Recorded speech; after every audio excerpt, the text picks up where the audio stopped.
National Coordinator, IDJOR Monitoring Group.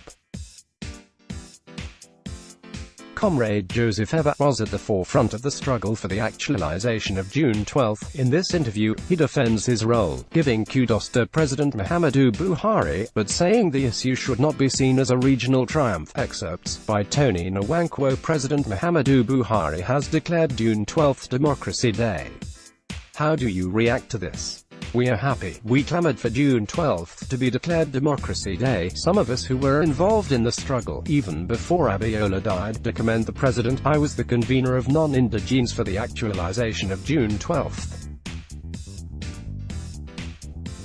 I formed the group when our leaders like Evah Kokori, former Secretary General PNGASSAN, and Waria Biaganmin, former president of NUPENG, were arrested.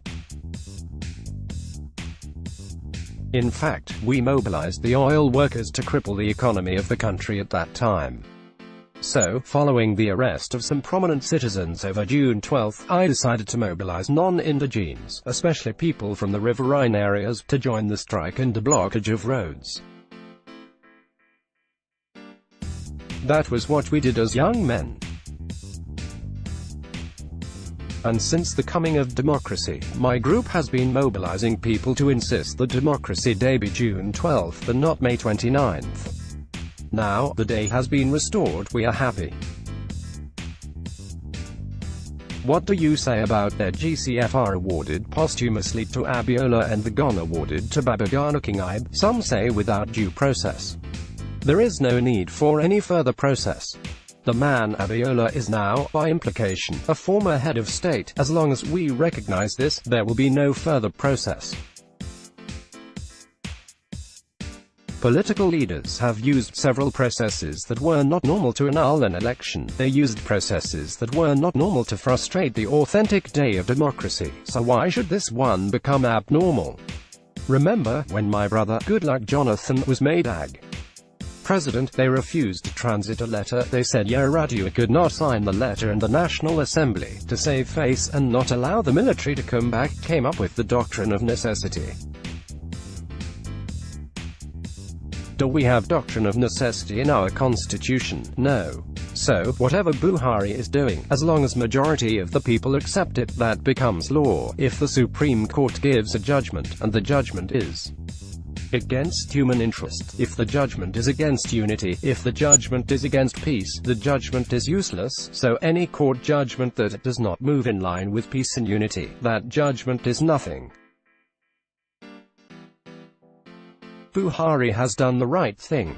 Remember, he was part of the Abacha system, he was in the government, he was PTF chairman, he was a former military ruler.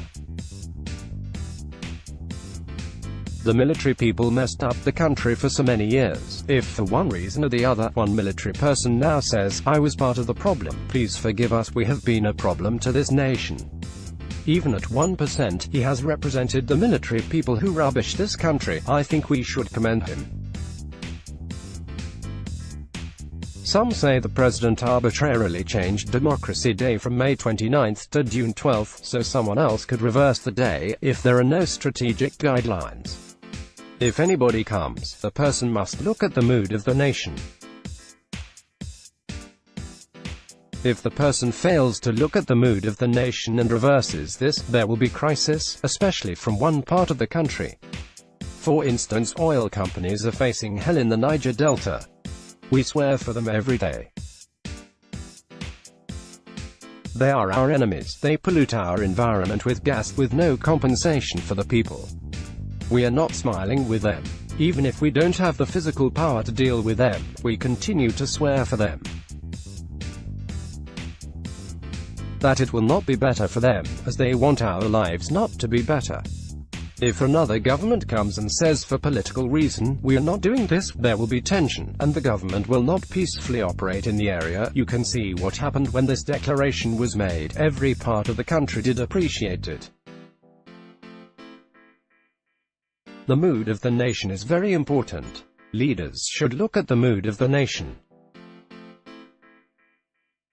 If leaders know the history and they want to peacefully rule, they will not reverse this. You played active role during the June 12 crisis. Some are trying to hijack it as their own achievement. What do you say? From what we are seeing since the announcement, some Yoruba are behaving as if only they fought for June 12th. June 12th was a national issue. In fact, people like Ndubuisi Kanu, a former military governor who rose to the highest rank in the Nigerian Navy, yet he risked his life.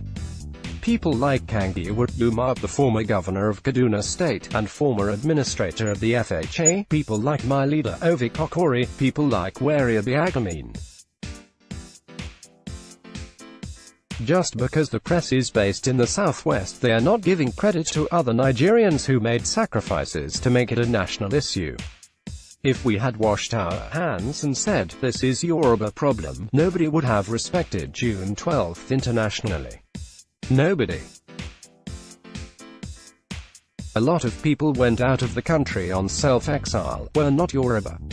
So, I think, the press is trying to deceive the international community.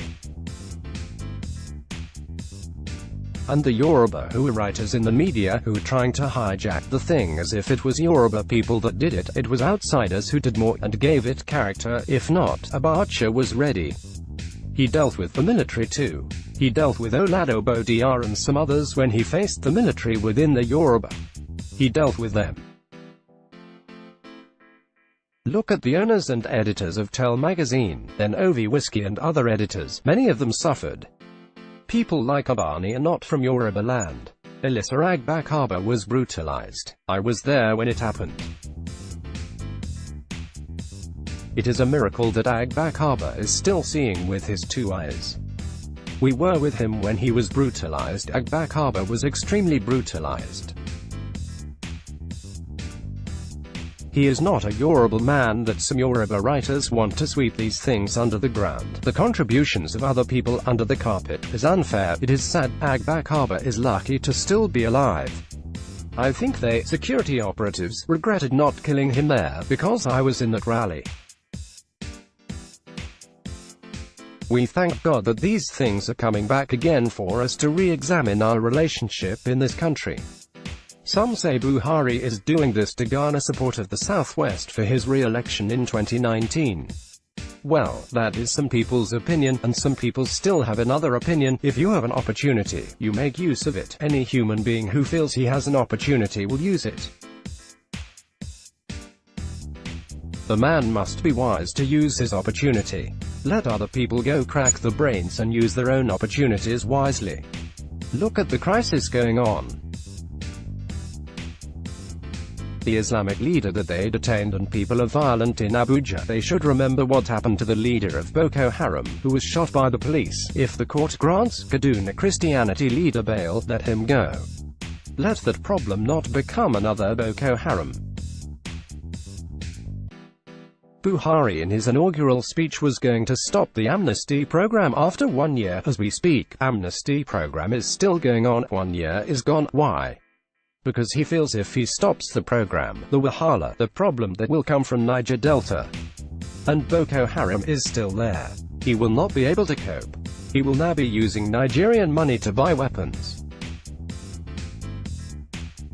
So, he has used the opportunity to extend the amnesty program. We seem to be downplaying the incidents of Boko Haram, herdsmen's killings, kidnappings and raping and the seizing of lands in Benue, Taraba for cows. He is facing pressure from the Christian and international communities. Remember what the American President Donald Trump told him, that the Americans will not accept the killing of Christians, killing of innocent people. That alone is an international indictment, international community indictment, that the president is not doing enough. He is not doing what he was expected to do. I believe he has taken the message, and reasonable advisors around him will tell him that despite diplomacy, if American president welcomes you, you go and read between the lines, especially the killing in the Middle Belt. The international community is not happy with you. Better work on it. I believe that for Buhari, his advisors will advise him that any other goodwill will be rubbished by that only, because if the killing continued, you are going to get zero remarks from both Nigerians and the international community, and he has a few months to resolve this. If not, this very declaration and every other declaration will be rubbished by the killing. The recruitment into the Nigeria police with Arabic exam questions is said to encourage Boko Haram members to join the police.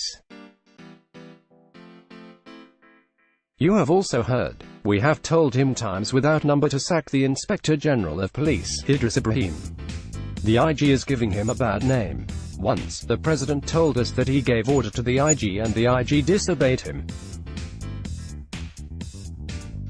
The IG should have been relieved of his position. Again, recruiting people into the police using Arabic, I need to verify that. I have seen it on the social media, but I have not verified that. But apart from that, this IG should go. He is giving the president a bad image.